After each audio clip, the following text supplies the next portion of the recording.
Hoje no Repórter MT eu converso com a juíza auxiliar da Corregedoria Geral da Justiça de Mato Grosso, Jaqueline Cherugui, titular da Vara Especializada de Família e Sucessões de Várzea Grande. Entre os temas, alienação parental, guarda compartilhada, direito sistêmico e constelação familiar. Seja bem-vinda, Jaqueline. Mato Grosso é referência no país em direito sistêmico. Gostaria que você me falasse um pouquinho o que significa o direito sistêmico, o que ele veio contribuir, especialmente nesse assunto família. O direito sistêmico é um olhar novo para as questões que nós temos no judiciário. Um olhar que humaniza, um olhar que traz as partes para um contato direto com o trabalho que nós realizamos nas conciliações e nas mediações. Então, quando você pensa no direito, nas leis, é tudo muito engessado, porque está definido ali, legislação aprovada já há muito tempo. Então, o direito sistêmico ele veio acompanhar essa mudança na sociedade, veio perceber o ser humano de uma maneira mais próxima. A mudança na sociedade e no Código de Processo Civil, porque o atual Código de Processo Civil, ele diz que, ele determina que tanto o juiz quanto o Ministério Público, os advogados, a defensoria, tentem conciliar, busquem primeiramente e deem preferência à conciliação. Antes de qualquer coisa. Antes então, de qualquer à ato. paz. Eliminar conflito. Eliminar conflito. Mas de uma maneira muito segura também. Humanizar, né? E desjudicializar. E de uma maneira segura. Mas o sistêmico ele vai além disso. Ele vai além de uma sessão de conciliação ou de mediação. Ele é um trabalho tão profundo e ao mesmo tempo tão suave que ele consegue tocar na vida das pessoas. Por isso que tem se falado tanto em direito sistêmico, por isso que tem se buscado tanta formação no direito sistêmico atualmente no Brasil. E uma das ferramentas é a constelação familiar? A constelação familiar. O que se trata a constelação familiar? É uma ciência. É uma ciência. E a constelação familiar é o que nós utilizamos nas oficinas de direito sistêmico. Nós temos 3 leis que regem as constelações. O termo constelação familiar, no Brasil, né, ele restringiu. A gente imagina, então, que é uma ciência que pode ser aplicada apenas na área de família ou na infância. Mas se trata de uma tradução literal do termo em alemão para o inglês e para o português, mas nós aplicamos e já é aplicado aqui no NUPEMEC, na área de direito bancário, falência, violência doméstica, constelação familiar, as oficinas de direito sistêmico, que tem como base 3 leis: a lei do pertencimento, todos pertencem, a lei da hierarquia, observando a ordem de existência, e também a lei da compensação, é o equilíbrio entre o dar e receber. É bem profundo, né? Trata muito, o ser humano, olha para a sua essência. Porque muitas vezes você percebia que em alguns processos acontecia audiência, aí a impressão que se tinha que estava ali resolvido o problema. Depois as partes voltavam com novos problemas. Mas nessa visão jurídica estava resolvido. Só que se descobriu que essas questões, elas têm uma motivação profunda e não só aquilo que retrata os autos do processo. Vai para um olhar psicológico das partes ali envolvidas? Também. Então, na verdade, não é apenas uma relação parental e que havia antes uma relação conjugal e que não deu certo.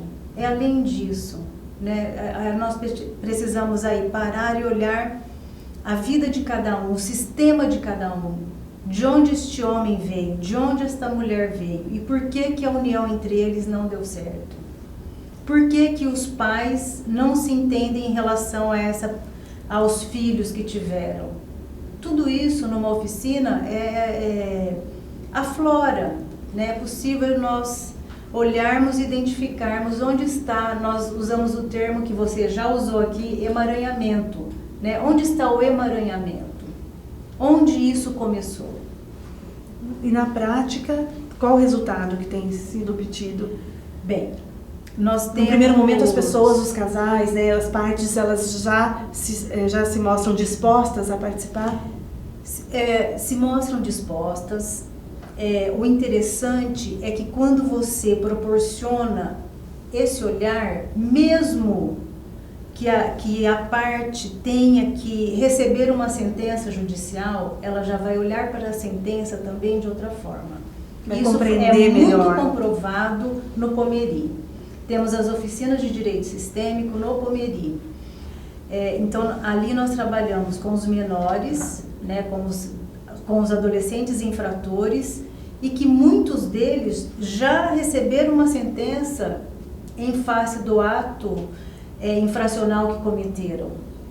Mas mesmo assim, eles vêm para a oficina e passam a ter um entendimento melhor daquela sentença e de como ele pode minimizar aquilo numa nova visão de vida.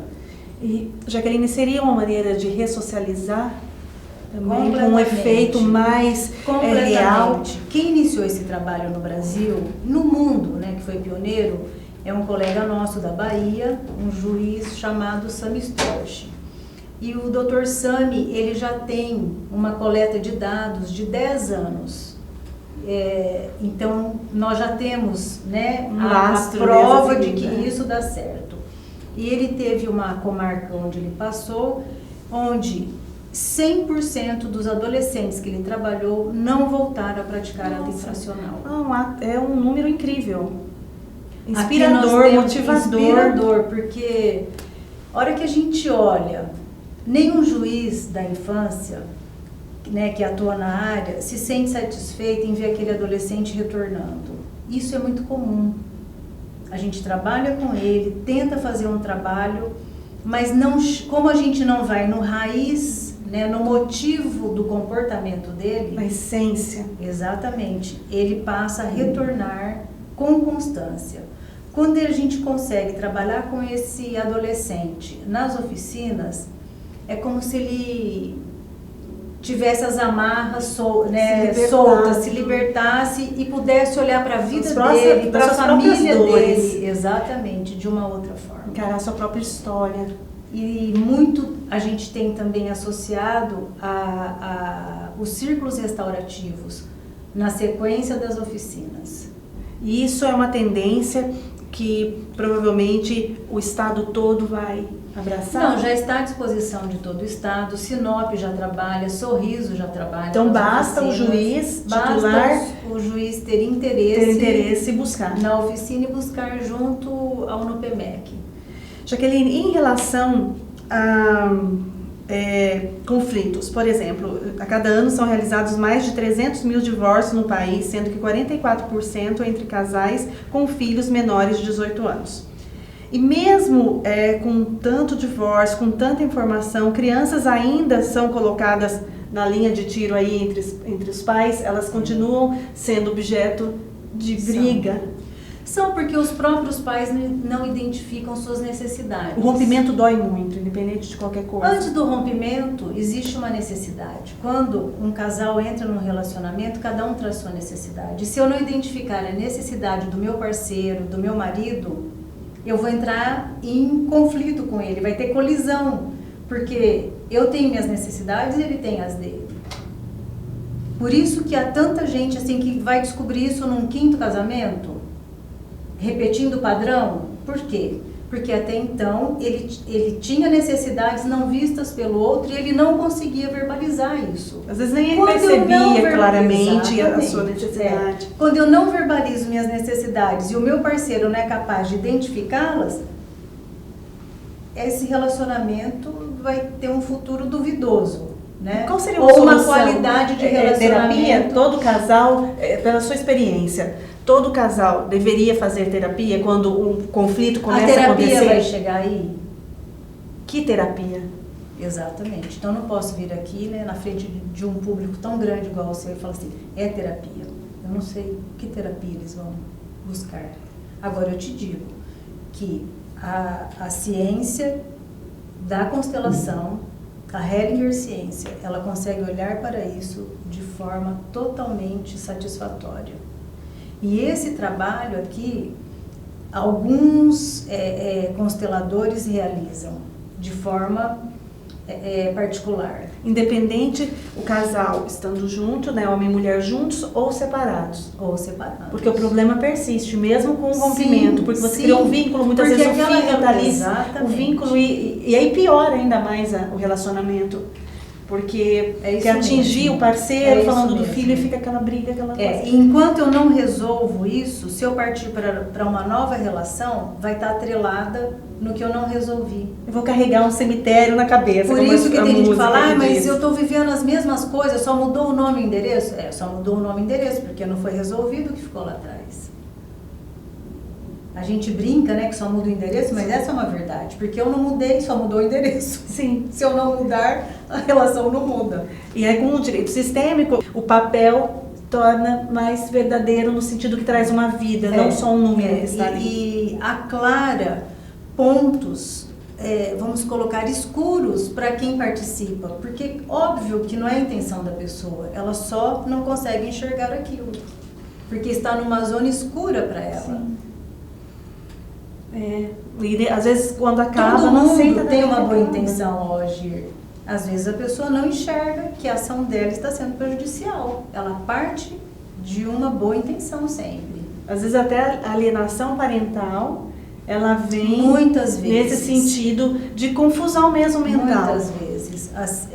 Para explicar o que é alienação parental. Sistemicamente, né, claro que a gente só enxerga isso muito claro na oficina, mas sistemicamente como é vista a alienação? Alienação, com certeza, é a exclusão de alguma figura. Evidentemente, num primeiro plano, alguém excluiu alguém. A mãe excluiu o pai ou o pai excluiu a mãe. E essa criança, como você usou uma linguagem, passa a ficar nessa linha de troca de farpas.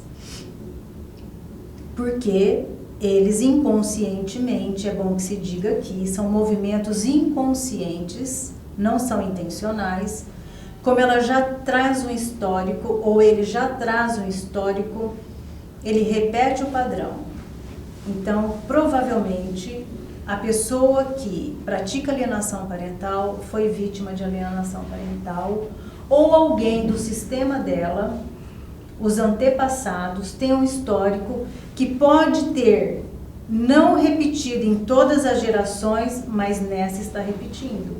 Então, essa pessoa que pertence a esse sistema, a lei do pertencimento que nós falamos, passa também por ser fiel ao sistema dela, por isso que é inconsciente, né? O que minha boa consciência manda? Que eu seja fiel à minha família e ao comportamento e ao padrão familiar de que eu trago.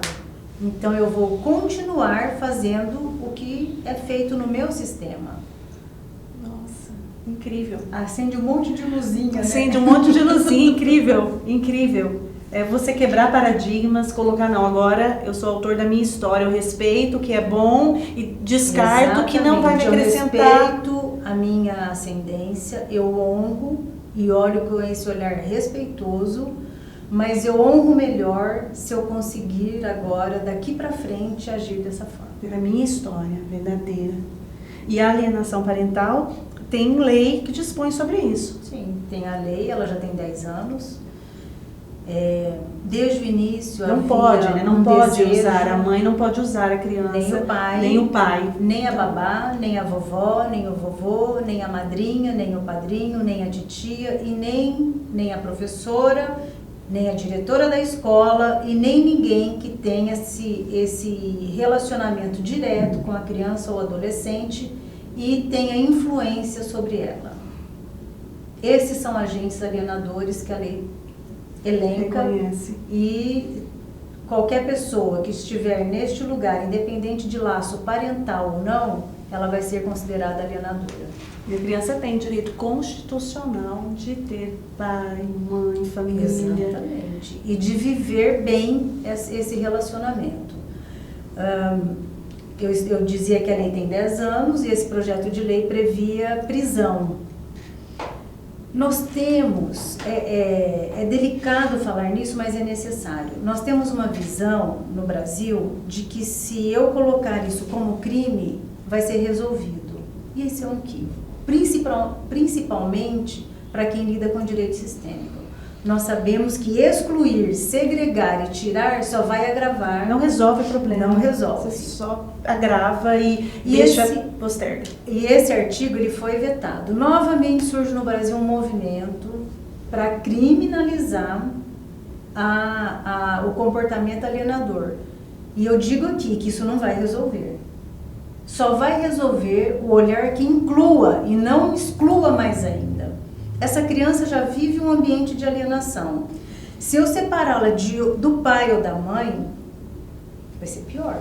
E ela vai repetir esse comportamento, vai perpetuar e o ciclo não se resolve. Não resolve. E você é uma defensora da guarda compartilhada, porque a criança ela tem que ter... Sim, tive ligação desde o projeto obrigatória, de lei, né? Tive ligação desde o projeto de lei, fui no Senado, fui na Câmara dos Deputados. O que motivou, Jaqueline, o seu olhar para a guarda compartilhada obrigatória? Foi a partir da experiência e do dia a dia? Um olhar que vê uma criança e um adolescente com pai e mãe sempre. Não tem como nós olharmos uma criança eliminando um dos dois da vida dela. E pai e mãe têm que decidir a vida dos filhos em conjunto. Esse foi o meu olhar, né? De alguém que tem família, de alguém que tem filho, de alguém... Eu sou casada, mas com certeza eu pensaria da mesma forma se não fosse. E alguém que já foi filho um dia e que viveu esse amor do pai e da mãe. E que cresceu nesse amor. E que proporcionou, na medida do possível, na boa intenção, no que nós falamos agora, né, para os filhos. Meus filhos hoje são adultos, mas tem muita criança, né, que não desfruta disso. E não tem dano maior para uma criança do que crescer privada do amor do pai ou da mãe, indistintamente. Um ser humano é 50% homem e 50% a mulher. Nós podemos ter relações de amor e de afeto entre dois homens, entre duas mulheres, já temos reconhecimento, mas para que um ser surja, um novo ser surja, se não for um homem ou uma mulher, isso não vai acontecer. E nós não podemos apagar o passado de ninguém. Então eu tenho que respeitar a origem dessa criança, independentemente do lugar onde ela esteja, para que ela cresça com saúde integral, que é o que diz a Constituição Federal. Então, a exceção seria casos em que o pai coloque em risco a vida dessa criança, exatamente, ou a mãe coloque em risco. Ou os dois coloquem conjuntamente em risco. Aí tem que ser colocada a guarda para outra pessoa. E guarda compartilhada, eu estou achando ótima essa oportunidade de falar sobre o tema, é só para genitor e genitora, não é para avô, não é para nenhum outro parente. Então, aí a mãe não compartilha, por exemplo, o pai ou a mãe, um dos parceiros, quer passar a responsabilidade para os pais. Não, é pai e mãe. Pode passar a guarda. Passar a guarda, mas não será guarda compartilhada, porque guarda compartilhada é tomada de decisão conjunta sobre a vida dos filhos entre o pai e a mãe. Chama para a responsabilidade também, né, Jaqueline? É uma maneira de chamar para a responsabilidade o homem e a mulher. Quantas mulheres carregam isso sozinha, que passa a ser um peso que devia ser prazer, criam seus filhos sozinhas. Por não ter essa visão de que ela pode dividir isso. Mas muitas vezes as mulheres têm medo, que isso é importante, a sua presença aqui também para orientar, tem medo que a guarda compartilhada, ele vai tirar a criança da mãe. Não, a mãe, ela é protetora por natureza. Então, guarda compartilhada é diferente de guarda alternada, é diferente... Guarda alternada não existe no Brasil. Foi ótimo você também tocar nesse assunto. Guarda alternada é um tipo de guarda em que o pai e a mãe dividem a guarda, mas quando o filho está com a mãe, o pai não faz parte das decisões. E quando está com o pai, a mãe não participa das decisões. Isso implica em quê? Vamos ilustrar então. Eu tenho guarda alternada de uma filha minha e o tempo de convivência, que é outra situação, é semanal. Então, uma semana essa filha está comigo e uma semana ela está com o pai. Na semana que ela está comigo, eu tomo todas as decisões sozinhas.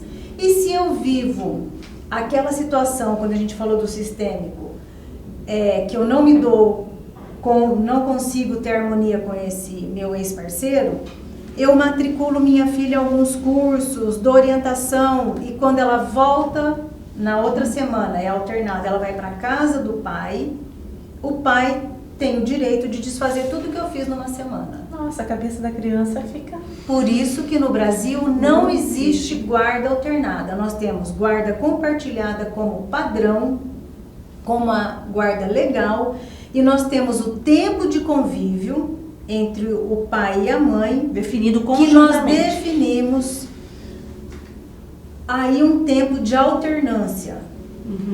Mas não é guarda compartilhada. E aí muitas vezes o casal não consegue encontrar um ponto comum, fica naquela briga da convivência, e o papel do juiz do titular da vara especializada de família é fundamental para trazer essa... Porque muitas vezes é a dor, é o rompimento, é a mágoa, e não se percebe o que a criança realmente precisa. E resgatar esse amor que um dia, ou pelo menos em um momento, existiu e fez com que essa criança viesse ao mundo. Isso é importante. É esse o laço que faz essa criança crescer e viver. Não interessa se foi um minuto, mas é isso que dá força para essa criança enfrentar a vida. A criança vai ser saudável em todos os aspectos. Quantas crianças que nós temos hoje em consultórios, em tratamento, medicadas, porque elas não encontram força de enfrentamento para as questões. Elas são privadas disso. Ficam jogadas para lá e para cá. E desviam a todo tempo, né, o caminho dessa criança aí para crescer. E quando a gente olha o número, né, os números apontam em 300 mil divórcios, sendo 44% de casais com filhos menores de 8 anos, se esses casais com esses filhos não perceberem e não se posicionarem, são crianças que provavelmente vão crescer com resquícios de um divórcio. E vão repetir. Vão repetir. Nós falamos várias vezes em repetição de comportamento e de padrão, e aquele filme A Morte Inventada, que a gente pode acessar pelo YouTube, tem uma adolescente, na época ela era adolescente, ela diz que o medo dela é se casar e repetir o que os pais fizeram. Isso é muito sério. Muito sério. E a juíza Jaqueline Cheruli foi a nossa entrevistada de hoje. Até a próxima entrevista.